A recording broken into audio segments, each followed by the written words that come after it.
Mateo, ika-26 na kabanata.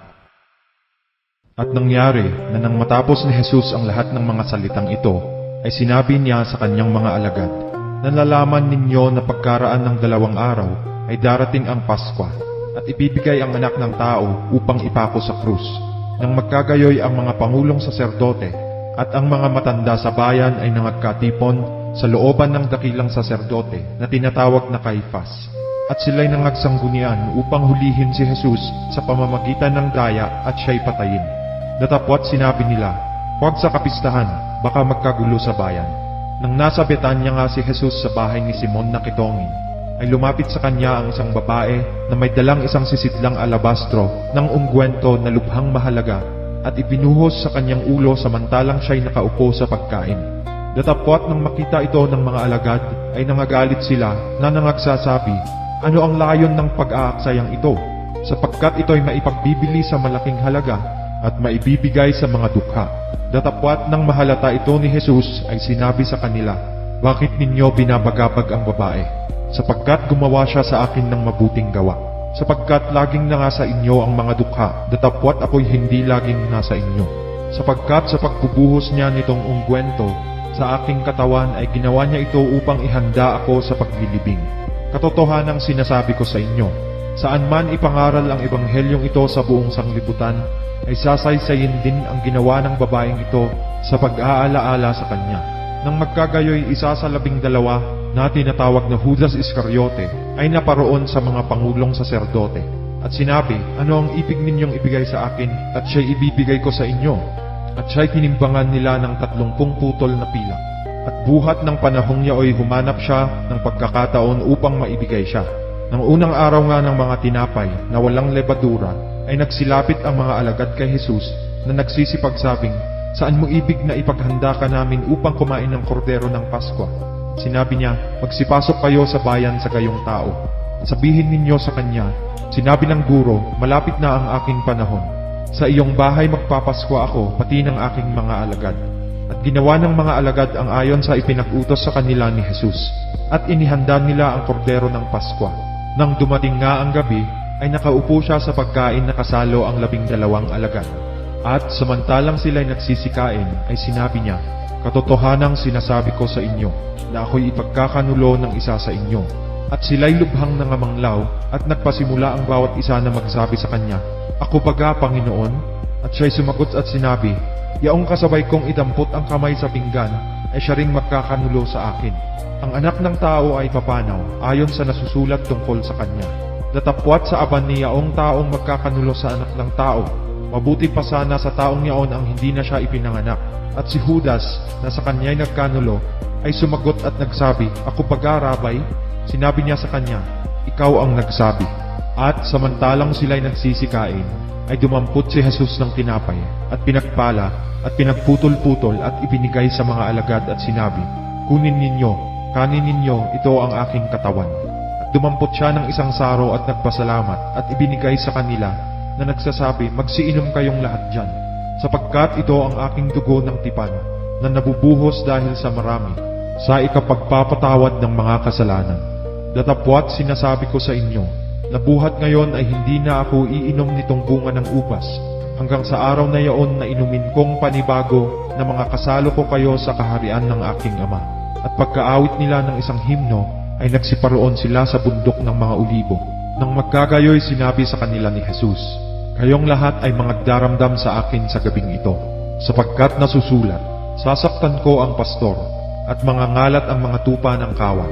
Datapwat pagkapagbangon ko, ay mauuna ako sa inyo sa Galilea." Datapwat sumagot si Pedro at sinabi sa kanya, "Kung ang lahat ay mangagdaramdam sa iyo, ako kailanmay hindi magdaramdam." Sinabi sa kanya ni Jesus, "Katotohanang sinasabi ko sa iyo, na sa gabing ito, bago tumilyaok ang manok, ay ikakaila mo akong makaitlo." Sinabi sa kanya ni Pedro, "Kahimat ako'y mamatay na kasama mo, ay hindi kita ikakaila." Gayon din ang sinabi ng lahat ng mga alagad. Nang magkagayoy, dumating si Jesus na kasama sila sa isang dakon na tinatawag na Getsemani. At sinabi sa kanyang mga alagad, "Magsiupo kayo rito, samantalang ako'y pumaparoon doon at manalangin." At kanyang isinama si Pedro at ang 2 anak ni Zebedeo, at nagpasimula siyang namanglaw at ng lumong totoo. Nang magkagayoy sinabi niya sa kanila, namamanglaw na lubha ang kaluluwa ko hanggang sa kamatayan. Mga tira kayo rito at makipagpuyat sa akin. At lumakad siya sa dako paroon at siya'y nagpatira pa at nanalangin na nagsasabi, Ama ko, kung baga maaari ay lumampas sa akin ang sarong ito. Gayon may huwag ang ayon sa ibig ko, kundi ang ayon sa ibig mo. At lumapit siya sa mga alagad at sila'y kanyang naratnang nangatutulog. At sinabi kay Pedro, Ano, hindi kayo maaaring mga kipagpuyat sa akin ng isang oras? Kayo'y magpuyat at magsipanalangin upang huwag kayong magsipasok sa tukso. Ang espiritu sa katotohanan ay may ibig, datapwat mahina ang laman. Muli siyang umalis na bilang ikalawa at nanalangin at nagsasabi, Ama ko, kung di mangyayaring makalampas ito, kundi ko inumin, mangyari nawa ang iyong kalooban. At siya'y nagbalik na muli at naratnan silang nangatutulog, sapagkat nangabibigatan ang kanilang mga mata. At muli niya silang iniwan at umalis at nanalangin bilang ikatlo, na sinabing muli ang gayunding mga salita. Nang magkagayoy lumapit siya sa mga alagad at sinabi sa kanila, Mga tulog na kayo at magpahinga, narito malapit na ang oras at ang anak ng tao ay ipinagkakanulo sa mga kamay ng mga makasalanan. Magsitindig kayo, hayo na tayo, narito malapit na ang nagkakanulo sa akin. At samantalang nagsasalita pa siya, narito dumating si Judas, na isa sa 12 at kasama niya ang lubhang maraming taong may mga tabak at mga panghampas mula sa mga pangulong saserdote at sa matatanda sa bayan. Ang nagkanulo nga sa kanya ay nagbigay sa kanila ng isang hudyat na sinasabi, Ang aking hagkan ay yaon nga, hulihin ninyo siya. At pagdakay lumapit siya kay Jesus at nagsabi, Magalak, Rabay, at siya'y hinagkan. At sinabi sa kanya ni Jesus, Gawin mo ang dahil ng pagparito mo. Nang magkagayon ay nagsilapit sila at kanilang sinunggaban si Jesus at siya'y kanilang dinakip. At narito ang isa sa mga kasama ni Jesus ay iniunat ang kanyang kamay at binunot ang kanyang tabak at sinugatan ang alipin ng dakilang saserdote at tinagpas ang kanyang tainga. Nang magkagayoy sinabi sa kanya ni Jesus, Isoli mo ang iyong tabak sa kanyang lalagyan sapagkat ang lahat ng nangagtatangan ng tabak ay sa tabak mga mamatay. O inaakala mo baga na hindi ako makapamamanhik sa aking Ama at padadalhan niya ako ngayon din ng mahigit sa 12 pulutong na mga anghel? Kung kayo'y paano bagang mga tutupad ang mga kasulatan na ganyan ang nauukol na mangyari? Sa oras na yaon ay sinabi ni Jesus sa mga karamihan, Kayo bagay nangagsilabas na waring laban sa isang tulisan na may mga tabak at mga panghampas upang dakpin ako? Araw-araw ay nauupo ako sa templo na nagtuturo at hindi ninyo ako dinakip. Datapwat nangyari ang lahat ng ito upang mga tupad ang mga kasulatan ng mga propeta. Nang magkagayoy iniwan siya ng lahat ng mga alagad at nagsitakas. At si Jesus ay dinala ng nagsihuli sa kanya sa dakilang saserdoteng si Caifas, na dooy nang nagkakapisan ang mga eskriba at matatanda. Tatapwat si Pedro'y sumunod sa kanya sa malayo, hanggang sa looban ng dakilang saserdote. At siya'y pumasok at nakiumpok sa mga punong kawal upang makita niya ang wakas. Ang mga pangulong saserdote nga at ang buong Sanhedrin ay nagsisihanap ng patotoong kabulaanan laban kay Jesus upang siya'y kanilang maipapatay. At yaoy hindi nila nangasumpungan, bagaman maraming nagsiharap na mga saksing bulaan. Ngunit pagkatapos ay nagsidating ang dalawa at nangagsabi, Sinabi ng taong ito, Maigigiba ko ang templo ng Diyos at muling itatayo ko sa 3 araw. At nagtindig ang dakilang saserdote at sinabi sa kanya, Wala kang isinasagot na anuman? Ano itong sinasaksihan ng mga ito laban sa iyo? Natapwat hindi umimik si Jesus at sinabi ng dakilang saserdote sa kanya, Kita'y pinapanunumpa alang-alang sa Diyos na buhay. Nasabihin mo sa amin kung ikaw nga ang Kristo, ang anak ng Diyos. At sinabi sa kanya ni Jesus, Ikaw ang nagsabi.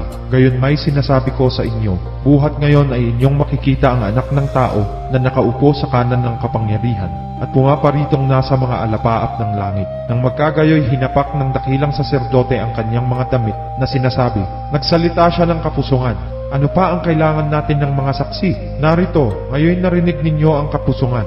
Ano ang akala ninyo? Nagsisagot sila at kanilang sinabi, Karapat-dapat siya sa kamatayan. Nang magkagayoy niluraan nila ang kanyang mukha at siya'y kanilang pinagsusuntok at tinatampal siya ng mga iba na nangagsasabi, Hulaan mo sa amin, ikaw Kristo.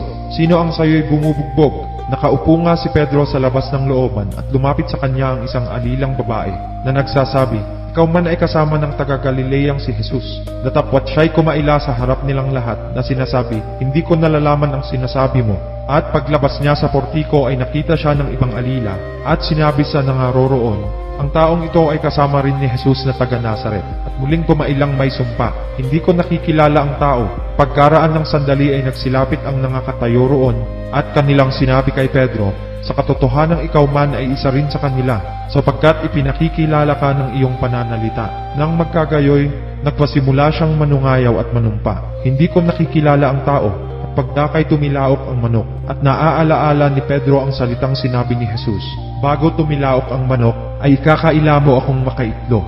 At siya'y lumabas at nanangis na mainam.